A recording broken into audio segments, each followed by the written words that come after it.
guys okay? It just ended. Yeah, do you guys need let's just do 10 seconds, everyone just close their eyes, just process, it's okay. It's a whole lot to think about. Okay. Okay, I think we're ready now. I do want to give you guys some time to ask questions, but while you think on them, let's get started by just saying, so this is the second feature you guys have made together. You've been working together for a long time. After Swiss Army Man, what did you think about for your next feature? What was the genesis of this idea? We were in really different headspaces after that movie. I'll let you say your side, but for me, I was like, the moment I finished Swiss Army Man, It's my turn. Go ahead. The moment I finished Swiss Army Man, I was like, okay, I learned a lot. I know exactly how we can do better. I want to do better. I had this fire under my ass. I was like, we're gonna make something. I want to prove to everyone that we can make the silly and the profound work for everyone. Because we got a lot of people in with Swiss Army Man, but the people who love Swiss Army Man loved it. But the normies were like, not for me. I was like, fuck you. I'm gonna make you believe. And we've worked 6 years making this happen. So it was a weird alpha thing. I've been comparing it to Beyond Meat or Impossible Burger, where it's Beyond Sausage. Beyond That's Sausage. the best Okay, one. sorry. I was like, this tastes like a blockbuster, and it looks like a blockbuster, but it's an indie film. Wow, very cool. Okay, but your side. I wanted to become a teacher and stop making movies. Swiss Army Man was too hard. But I do think that led us to some very valuable conversations about process, where it was like, I want to make a better movie, but I also want to make it in a better way, ethically, and also, yeah, we had this great opportunity where people would say yes to us to make another movie, and so we didn't want to waste that. So yeah, we tried to write something that would appeal to a broad audience, but say something we wanted to say. Yeah. There's a pressing question. Hot dog fingers. Where and how? We've been talking about how we don't think it's that original of an idea, everybody's. I'm sure if you asked any 10-year-old, they'd be like, yeah, they look like hot dogs. Yeah, I hot can dogs totally on imagine fingers this. makes sense. I think the only thing that makes us different is we're dumb enough to execute it, and so And to hire iconic actresses. right. That's the pay them alchemy to that do makes it, it special. But most of these ideas aren't that it's googly eyes on their forehead. It's so stupid. But it's about it's the power of narratives. How do you set it up? What's the context? What is the payoff? You can do with Swiss Army Man, it was just a game of can I make you cry at a fart? It's this weird thing where we're playing with semiotics, with mimetics, can For we? those that don't know, we made another movie. It's called Swiss Army Man. Sorry. About a farting corpse, but you're supposed to cry at the fart. Yeah. But yeah, so things like hot dog hands, it was one of those first things that we thought was kind of funny, but it wasn't we weren't this is brilliant. It was more just what if we took that to its logical conclusion and made it a romantic mating ritual between Michelle Yeoh and Jamie Lee Curtis, and can we make you feel something during that? And, Yeah, we had plenty of multiverse ideas and kind of slowly figured out a litmus test for which ones were worth including in the movie, and it was all about Evelyn's journey and what does each universe do to her, and we wanted one that was the one she would like the least. We have to engineer a universe that's one that when she finds out that universe exists, she's like, no. That one is not okay. I will Right. never be okay with the universe where I'm in love with my auditor and my fingers are hot dogs and they squirt ketchup and mustard sometimes. And then the goal was, can we get her to a place where she can see the beauty in the universe that's the least attractive to her? Yeah. It's impossible to imagine this movie without Michelle Yeoh. It feels in a lot of ways constructed around her screen, persona, and also her history as an actor. But I know you guys did have a backup plan as well if it didn't work out. Can you speak a little bit to casting Evelyn and kind of like what was like to approach Michelle Yeoh with this idea, but also what you were going to do if that didn't work out? Oh, leading question. So yeah, Michelle Yeoh is one of the only actresses who has the body of work that she has. She can do it all. She obviously is very good at combat and martial arts and dancing. You know, she started out as a dancer. But you know, a lot of her earlier work back in Hong Kong kind of showed off she had like comedic timing and physical comedy, on top of the fact that obviously, you know, what we see in the US more often is this very dramatic part of her. And so there were no other options. You know, our producers were really nervous, and like there was even some talks that we shut down pretty early on, but like they were like, do we move away from a Chinese family? And you know, that was one of those things where like, no, this whole thing is just built around this immigrant experience. Because oddly enough, there's a lot of parallels between the immigrant experience and like the multiverse, and we can get into that later. But we had one option. We're like, okay, there's one thing we could try if because we kept pitching ideas to each other, and we couldn't come with anything we thought would be exciting to us. Was it my idea? I can't remember. I feel like maybe I was like, because I have a very soft spot for movies like Bad Grandpa or Jackass, like just like weird stunts. Yeah, and so we were like, what if we cast your mom, and the movie is about like a woman being dragged into her child's movie against her will and surrounded by, you know, celebrities. So it was Michelle Yeoh or June Kwan, who's a wonderful woman, but with zero acting experience, mostly. She loves karaoke, so there's that. She's Right, very singer. Very good singer. Started taking ballroom like courses a Good couple years ago. dancer. She likes to dance, so yeah. A lot of lived experience. Good at restaurants. I think my mom could have nailed it. It just our budget would have been like 10% of what we had. So, She's also busy running Han Dynasty and Spicy Moon, the restaurants here in New York. They're delicious, so just go eat the food. You guys, it sounded like we were just talking about like a kitten. You guys went, oh! It's good. It's so good Szechuan food, y'all.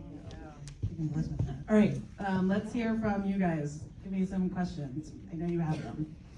You in the back right there. Yep. No, you. Okay, hi. I'm struggling. I sobbed the entire movie. I just like The whole movie. To be, I think like you're 15 minutes in, you're like, oh, this is just joy. This is just like I'm already excited to like think about the movie after I see it, and like how much it just feels like more repetitive and relatable and so moving. So I guess the question is, and having like watched people walk out of Swiss Army Man and been like, you guys are fucking missing out again. I think I would love to know both in your art and then also maybe your relationship outside of movies, how you keep that earnestness as central to it, because as an adult, as a person living in this current like age, it's really difficult, and I think that pushes you down. You see Evelyn go through that. So how do you keep that kind of sense of joy and just sincerity in your lives? Did everyone hear her beautiful question? Sorry, Okay, a lot cool. of context to it. No, I loved it. There's such a compliment buried in there, and yeah, we've been thinking about that. I feel like in some ways this movie became like a introspective journey of like why we're so cynical and romantic at the same time, and kind of like I think those actually go hand in hand for some folks, that like by staring into like because we're willing to admit that like maybe everything is meaningless, then we can kind of celebrate earnestness and sincerity because it feels good and for no other reason, you know, because like because it feels good, and it's like, well, then I guess I'll do that with my life. That's one answer. I will say that like we're pretty cynical filmmakers in that, or at least moviegoers. Sorry, not filmmakers, moviegoers. When we watch a movie, it takes a lot for us to buy in. It takes a lot for us to fully invest and to just allow ourselves the freedom and the openness to you know to be romantic, to feel things, to to be optimistic. And so we make movies to allow people like us to feel, if that makes sense. And so in our case, we realized, okay, the more cynical we get in the movie, and the more absurd we get in the movie, and the more stupid we get in the movie, that gives us license to go running the opposite direction as well. We can just fill it with as much beauty and joy and optimism as possible.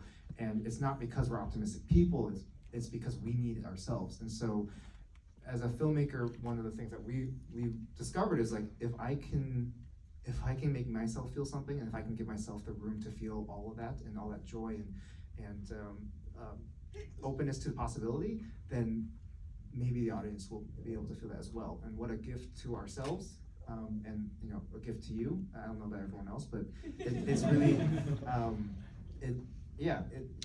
all art is like, it has to come from the individual who's making it and creating it, and there's just every single time you do it, it's like a prayer that it will become universal. It will become something that someone else will feel and understand. And with this movie, based on the reaction so far, it's just like we're blown away by the fact that like you guys feel it too, and you guys understand it, and we're all in this together. We're all feeling this weird feeling of overwhelming chaos, and we're all struggling to figure out how to exist in it. And so this movie was us being like, we're allowed to exist in it, we're allowed to thrive in it, we're allowed to see each other in it, we're allowed to hold each other in it. And it's something that it's something that I don't think we would be able to, a conclusion we wouldn't be able to get to unless we were making movies. And so, we owe so much to the fact that we get to make movies. We know it's a privilege. Anyways, long answer, but That was great. it's a very good question. Another question. So I mean, all the trailers show that this was like a kung fu, like multiverse movie. The last thing I was expecting was this like sort of generational trauma immigrant story. So I am very curious to how you linked the two. You kind of mentioned that was intentional, but love to hear why, how it came about. Yeah. So the question is about immigrant story and generational trauma, and why that got tied into a multiverse action movie. Why not? I mean, it started as a multiverse action movie, Yeah. and then we weren't excited enough. We were like, okay, we'll kick that idea around, but I don't know if we want it to be our next movie. And then we started talking about like who would be the protagonist,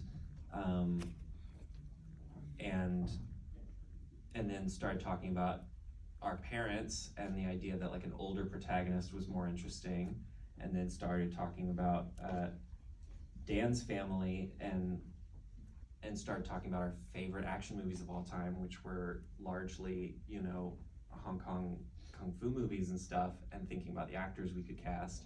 So then we were like, oh great, let's make them Chinese American. And then we sort of accidentally became this whole, 6-year discussion about. Yeah. A lot of our process is like just crawling through the dark and just like grabbing things, whatever things we end up touching, we just put it in our pockets, and then when we like the sun comes up, we look at it and it's like, oh, this is interesting. But I think that moment of the sunlight coming up is like really beautiful, because then we start sticking things together, and two things happen. First, we realize, the multiverse is a great metaphor for the internet, and the fact that that generation gap that happened when the millennials or even Gen Z, we all grew up on the internet, and our parents didn't, and how massive of a difference in experience that creates. This is very crude. We grew up in a generation that saw people having sex with horses before we even had our first kiss, because we were on the internet, and it's like that fucks you up, and that you can't talk to your parents about that shit. Exactly, and so that's what the multiverse is. Someone else said that to us once. Yeah. We were like, that's upsetting, but Yeah. But it's true. Yeah, I saw some of you guys nodding. We got fucked up. Yeah. And so we're like, oh, this whole thing is going to be about the generation gap and how messy it is. And then on top of that, we realized, the multiverse is such a beautiful place to explore the immigrant experience, because the immigrant story is all about what if. What if I hadn't moved? What if I moved somewhere else? What if what if a million different things had changed because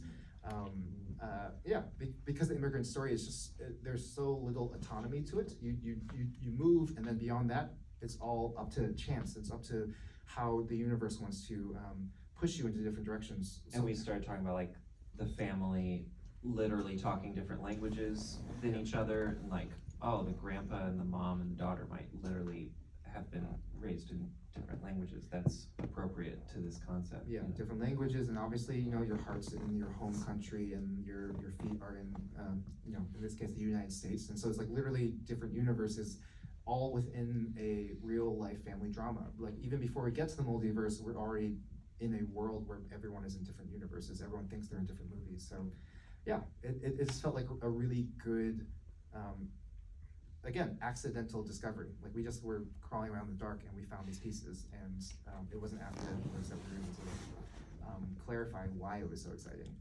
All right, guys, I have a favor to ask. We have to run to another screening to do a Q&A in this building, so if you don't mind staying